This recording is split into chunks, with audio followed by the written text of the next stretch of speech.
Security ಇಲ್ಲದೆ Singapore ಬೀದ್ ಬಿದಿಲ ಅಲಿತಾ ಇರೋನು. ನೀನ್ ಹೋಗೋದಕ್ ಮುಂಚೆ ಪಾಸ್ಪೋರ್ಟ್ ಹಣ ಬಂದು ನಿನ್ ಕೈ ಸೇರುತ್ತೆ. ಪ್ರೇಮ ಪ್ರೀತಿ ನನ್ನುಸಿರು, ನ್ಯಾಯ ನೀತಿ ನನ್ನ. ಎಸ್, ಕನ್ನಡದ ಖ್ಯಾತ ನಟ ದ್ವಾರಕೀಶ್ ನಿಧನರಾಗಿದ್ದಾರೆ. ಕನ್ನಡ ಚಿತ್ರರಂಗದಲ್ಲಿ ವಿಶೇಷ ಗುರುತು ಮೂಡಿಸಿದ್ದ ನಟ ದ್ವಾರಕೀಶ್ ಅಪಾರ ಅಭಿಮಾನಿಗಳನ್ನು ಗಳಿಸಿಕೊಂಡಿದ್ರು. ಅವರ ನಿಧನ ಎಲ್ಲರಿಗೂ ಶಾಕ್ ಕೊಟ್ಟಿದೆ. ವಯೋಸಹಜ ಕಾಯಿಲೆಯಿಂದ ಬಳಲುತ್ತಿದ್ದ ಅವರಿಗೆ 81 ವರ್ಷ ವಯಸ್ಸಾಗಿತ್ತು. ಹಲವು ದಿನಗಳಿಂದ ಅನಾರೋಗ್ಯದಿಂದ ಬಳಲುತ್ತಿದ್ದ ಇವರು ತಮ್ಮ ಮನೆಯಲ್ಲಿಯೇ ಕೊನೆಯುಸಿರೆಳೆದಿದ್ದಾರೆ. ದ್ವಾರಕೀಶ್ 1942 ಆಗಸ್ಟ್ 19ರಂದು ಮೈಸೂರು ಜಿಲ್ಲೆಯ ಹುಣಸೂರಿನಲ್ಲಿ ಜನನ. ಇವರ ತಂದೆ ಶ್ಯಾಮರಾವ್ ಮತ್ತು ತಾಯಿ ಜಯಮ್ಮ. ಶಿಕ್ಷಣ ಶಾರದಾ ವಿಲಾಸ್ ಹಾಗೂ ಬನುಮಯ್ಯ ಶಾಲೆಯಲ್ಲಿ ಪ್ರಾಥಮಿಕ ಶಿಕ್ಷಣ. ಪ್ರೌಢ ಶಿಕ್ಷಣದ ನಂತರ ಸಿಪಿಸಿ ಪಾಲಿಟೆಕ್ನಿಕ್ ಕಾಲೇಜಿನಲ್ಲಿ ಮೆಕ್ಯಾನಿಕಲ್ ಇಂಜಿನಿಯರಿಂಗ್ ಮಾಡಿದ್ದರು. ನಂತರ ತಮ್ಮ ಸಹೋದರನ ಜೊತೆ ಸೇರಿ ಭಾರತ್ ಆಟೋ ಸ್ಪೇರ್ ಸ್ಪೋರ್ಟ್ಸ್ ಆರಂಭಿಸಿದರು. 1963ರಲ್ಲಿ ವ್ಯಾಪಾರ ಬಿಟ್ಟು ನಟನೆಯತ್ತ ಮುಖ ಮಾಡಿದ್ರು ದ್ವಾರಕೀಶ್. ಪ್ರೇಮ ಪ್ರೀತಿ ನನ್ನುಸಿರು, ನ್ಯಾಯ ನೀತಿ.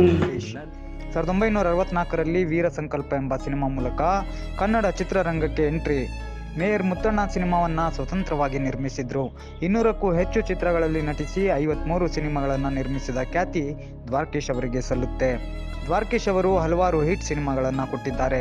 ಕನ್ನಡ ಚಿತ್ರರಂಗದಲ್ಲಿ ಫೇಮಸ್ ಸಿನಿಮಾಗಳನ್ನು ಕೊಟ್ಟಿರುವ ಅವರ ಸಿನಿಮಾಗಳು ಇಂದಿಗೂ ಜನಮನದಲ್ಲಿವೆ.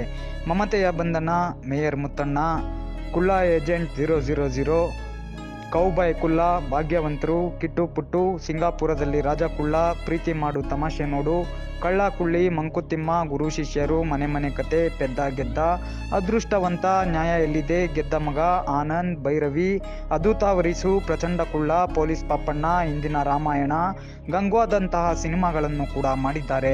ನಟ ದ್ವಾರಕೀಶ್ ಅವರು 2004ರಲ್ಲಿ ತೆರೆಕಂಡ ಆಪ್ತಮಿತ್ರ ಸಿನಿಮಾದಲ್ಲಿ ನಟಿಸಿದ್ರು. ಈ ಮೂವಿಯಲ್ಲಿ ವಿಷ್ಣುವರ್ಧನ್ ಜೊತೆಗೆ ದ್ವಾರಕೀಶ್ ಅವರ ಪಾತ್ರ ಹೈಲೈಟ್ ಆಗಿತ್ತು. ದ್ವಾರಕೀಶ್ ಅಭಿನಯದ ಕಿಟ್ಟು ಪುಟ್ಟು ಸಿನಿಮಾ 1977ರಲ್ಲಿ ರಿಲೀಸ್ ಆಯಿತು. ಇದರಲ್ಲಿ ದ್ವಾರಕೀಶ್ ಹಾಗೂ ವಿಷ್ಣುವರ್ಧನ್ ಅವರು ಜೊತೆಯಾಗಿ ನಟಿಸಿದ್ರು. ಈ ಮೂವಿ ಅವರ ಕೆರಿಯರ್ ಹಿಟ್ ಸಿನಿಮಾ ಆಗಿತ್ತು. ದ್ವಾರಕೀಶ್ ಅವರ ಸಿಂಗಾಪುರದಲ್ಲಿ ಕುಳ್ಳ ಸಿನಿಮಾ ಹಿಟ್ ಆಗಿತ್ತು. ಇದು 1978ರಲ್ಲಿ ರಿಲೀಸ್ ಕೂಡ ಆಗಿತ್ತು. ಸಿ.ವಿ. ರಾಜೇಂದ್ರನ್ ಈ ಸಿನಿಮಾವನ್ನ ನಿರ್ದೇಶಿಸಿದ್ರು. ರಾಜನ್ ನಾಗೇಂದ್ರ ಸಂಗೀತ ನಿರ್ದೇಶನ ಮಾಡಿದ್ರು. ಸ್ಯಾಂಡಲ್ವುಡ್ ಪ್ರಚಂಡ ಕುಳ್ಳ ದ್ವಾರಕೀಶ್ ಕೊನೆಯುಸಿರೆಳೆದಿದ್ದಾರೆ ಅನ್ನೋ ಸುದ್ದಿ ನಿಜಕ್ಕೂ ನಂಬಲಾಗದ ಸುದ್ದಿ. ಕನ್ನಡ ಚಿತ್ರರಂಗದ ಲೆಜೆಂಡ್ ನಟ ವಯೋಸಹಜ ಕಾಯಿಲೆಯಿಂದ ಬಳಲ್ತಾ ಇದ್ರು. ಇಂದು ಬೆಳಗ್ಗೆ ಕೊನೆಯುಸಿರೆಳೆದಿದ್ದಾರೆ. ಹಿರಿಯ ನಟ ಹಾಗೂ ನಿರ್ಮಾಪಕ ದ್ವಾರಕೀಶ್ ಕನ್ನಡ ಚಿತ್ರರಂಗವನ್ನ ಬಿಟ್ಟು ಹೋಗಿದ್ದಾರೆ. ಹೃದಯಾಘಾತದಿಂದ ದ್ವಾರಕೀಶ್ ಅಸುನೀಗಿದ್ದಾರೆ. ಕನ್ನಡ ಹಾಗೂ ತಮಿಳು ಚಿತ್ರಗಳಿಗೆ ಬಂಡವಾಳ ಕೂಡ ಹೂಡಿದ್ದರು.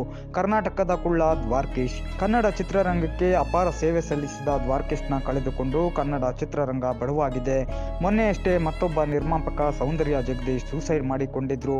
ಈ ಬೆನ್ನಲ್ಲೇ ಇದೀಗ ದ್ವಾರಕೀಶ್ ಇಲ್ಲ ಅನ್ನೋದು ಸಿನಿ ರಂಗದಲ್ಲಿ ಒಂದು ರೀತಿಯ ಸೂತಕದ ಛಾಯೆ ಮನೆ ಮಾಡುವಂತಾಗಿದೆ. 1963ರಲ್ಲಿ ಕನ್ನಡ ಚಿತ್ರರಂಗಕ್ಕೆ ದ್ವಾರಕೀಶ್ ಪಾದಾರ್ಪಣೆ ಮಾಡಿದ್ರು. ಹಲವಾರು ಸೂಪರ್ ಹಿಟ್ ಸಿನಿಮಾಗಳಿಗೆ ಬಂಡವಾಳ ಹಾಕುವುದರ ಜೊತೆಗೆ ನಟಿಸಿ ಸೈ ಎನಿಸಿಕೊಂಡಿದ್ರು. ಕಳಚಿತು ಕನ್ನಡ ಚಿತ್ರರಂಗದ ಮತ್ತೊಂದು ಕೊಂಡಿ ಅಂತ ಎಲ್ಲರೂ ಅಳಲನ್ನ ತೋಡಿಕೊಳ್ತಾ ಇದ್ದಾರೆ. ಇನ್ನ ದ್ವಾರಕೀಶ್ ನಿಧನಕ್ಕೆ ಕನ್ನಡ ಚಿತ್ರರಂಗದ ಗಣ್ಯರು ಕಂಬನಿ ಮಿಡಿದಿದ್ದಾರೆ. 1966ರಲ್ಲಿ ಮೇಯರ್ ಮುತ್ತಣ್ಣ ಸಿನಿಮಾ ನಿರ್ದೇಶನ ಕೂಡ ಮಾಡಿದ್ರು ದ್ವಾರಕೀಶ್. 81 ವರ್ಷ ವಯಸ್ಸಾಗಿದ್ದ ದ್ವಾರಕೀಶ್ ಅವರಿಗೆ ಹೃದಯಾಘಾತವಾಗಿದೆ ಅಂತ ಹೇಳಲಾಗ್ತಿದೆ. ಎಲೆಕ್ಟ್ರಾನಿಕ್ ಸಿಟಿಯ ಸ್ವಗೃಹದಲ್ಲಿ ಅಂತಿಮ ದರ್ಶನಕ್ಕೆ ವ್ಯವಸ್ಥೆ ಕೂಡ ಮಾಡಲಾಗ್ತಾ ಇದೆ. ಡಾಕ್ಟರ್ ರಾಜ್ಕುಮಾರ್, ಅಂಬರೀಶ್, ವಿಷ್ಣುವರ್ಧನ್ ರಂತಹ ಮೇರು ನಟರ ಜೊತೆ ದ್ವಾರಕೀಶ್ ನಟಿಸಿದ್ದಾರೆ. ದ್ವಾರಕೀಶ್ ಕೊನೆಯದಾಗಿ ಚೌಕ ಸಿನಿಮಾದಲ್ಲಿ ನಟಿಸಿದ್ರು. ಸೆಕ್ಯೂರಿಟಿ ಇಲ್ಲದೆ ಸಿಂಗಪುರ್ ಬೀದ್ ಬಿದಿಲ ಅಲಿತಾ ಇರೋನು. ನೀನ್ ಹೋಗೋದಕ್ ಮುಂಚೆ ಪಾಸ್ಪೋರ್ಟ್ ಹಣ ಬಂದು ನಿನ್ ಕೈ ಸೇರುತ್ತೆ. ಪ್ರೇಮ ಪ್ರೀತಿ ನನ್ನುಸಿರು, ನ್ಯಾಯ ನೀತಿ ನನ್ನ.